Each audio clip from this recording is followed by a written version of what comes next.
72 કલાકથી રસખાનજી ગોવિંદ કુંડ ઉપર કાંઈ પણ ખાધા પીધા વિનાના પડી રહ્યા છે. આપણે ભાગ 1માં જોયું.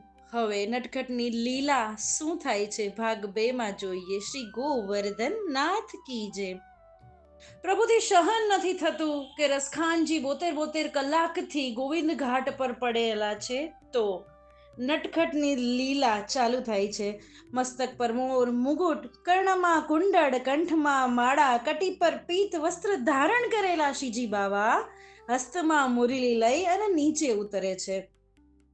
કંઈક નવા જૂની થવાની છે. આજ તો સમય થંભી જાય છે. પ્રકૃતિ શ્વાસ રોકી લે છે. છુમ છુમ છુમ છુમ ને પૂર્ણા લયબદ્ધ તાલે શ્રીજી બાવા શ્રી ગિરિરાજજીની વાકી ચૂકી કેડીઓ પરથી નીચે ગોવિંદ કુંડ પર પધારે છે. આવીને બંસીનો છેડો રસખાનજીને લગાડે છે અને અચેતન દેહમાં ચેતનનો સંચાર ફેલાવી રસખાનજી આળસ મરડીને બેઠા થાય છે. સામે છબીમાની મૂરત જોવે છે. સાક્ષાત પ્રભુ મુસ્કાન કરતી દીઠી છે એ છબીને.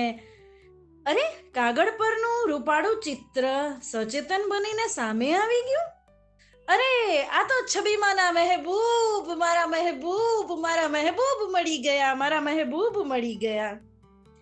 કુંડના જલમાં, ઘાટમાં, બીજા ઘાટમાં, બધે જ રાત્રિના નીરવ વાતાવરણમાં રસખાનજીના શબ્દો ઘુમરાવા લાગે છે. શ્વાસ રોકીને ઉભેલી પ્રકૃતિ ઝૂમવા લાગે છે. મેરે મહેબૂબ, મેરે મહેબૂબ, આવ મહેબૂબ આવ, એકવાર ગળે લાગી જા. આટલા વર્ષોથી તું ક્યાં છુપાયેલો હતો? કહેતા રસખાનજી તો શ્રીજી બાવાને ભેટવા માટે દોડે છે. અરે, આ તો મુસીબત ઊભી થઈ. શ્રીજી બાવાએ તો કમર કસી કે આ તો મુસીબત ઊભી થઈ અને ઝડપથી ભાગવા માંડે છે. રસખાનજી પાછળ પાછળ ને શ્રીનાથજી બાવા આગળ આગળ. પકડા પકડીનો દાવ શરૂ થાય છે. થોડું દોડે ને શ્રીનાથજી એક કંદરામાં છુપાઈ જાય છે. શ્વાસ હેઠો બેસે એટલે પાછા ભાગે છે. લતાપતા વેલીઓ ચરણોમાં લપેટાઈ જાય છે એટલે ફરીથી એ વેલીઓને લતાપતાઓને દૂર કરી ફરીથી દોડવા માંડે છે.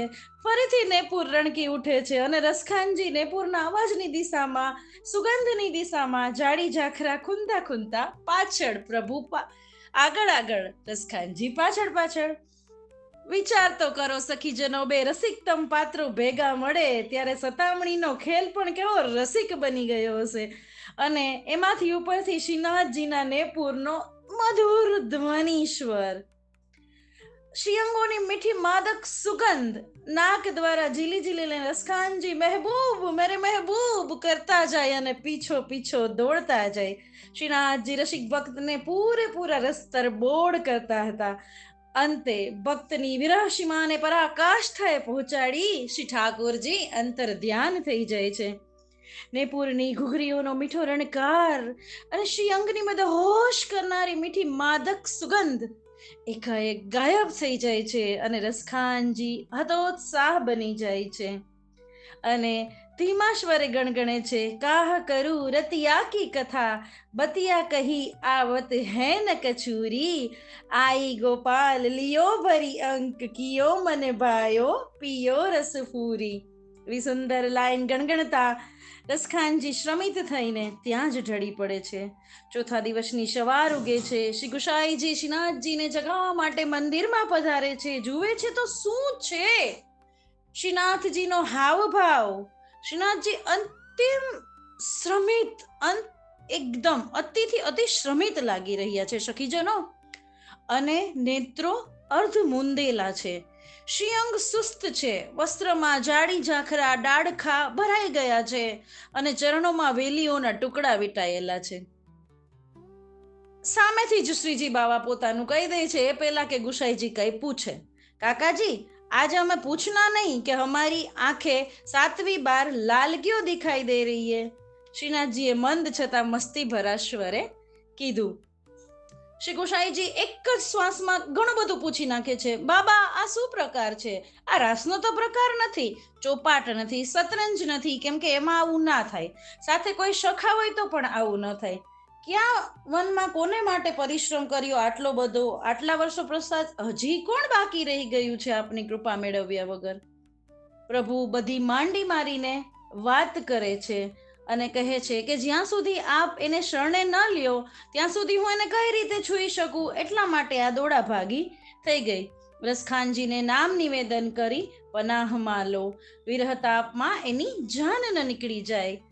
गुसाई પણ સુંદર સ્વરમાં કહે છે કે જી હજૂર, અબ હાલ આપકે હુકમ કી તાલીમ કી જાएगी.